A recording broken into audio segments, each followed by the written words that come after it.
Ang paggamit ng herbal ay isang malaking tulong dahil ito ay libreng nakukuha, at wala pa itong side effect dahil sa ito ay natural. Ang aking ibabahagi ang kahalagahan ng pinagsamang dahon ng bayabas at dahon ng guyabano. Ang pinaglagaan ng mga dahon ng bayabas at guyabano ay malaking tulong sa nagdaranas ng rayuma at gout.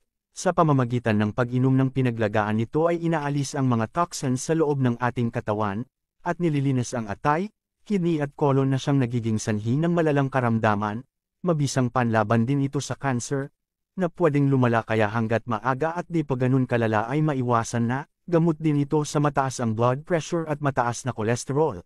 Sa mayroong PCOS, na kadalasan sakit ng kababaihan ay mahusay ito dahil may kakayahang linisin ito ang ating mga ovaryo at alisin ang mga maliliit na mga bukol-bukol na sanhi ng irregular menstruation. Sa mataas na uric ay gamot din ito, pampababa ng creatinine, gamot sa sore throat, sa infection sa bibig, sa namamagang prostate gamot din ito, at para makuha ang benepisyo, kumuha ng 10 dahon ng bayabas, at 10 dahon ng guyabano, hugasang mabuti at magpakulo ng 1 litrong tubig, sa loob ng 15 minuto, at pagkatapos ay pwede mo nang inumin ito.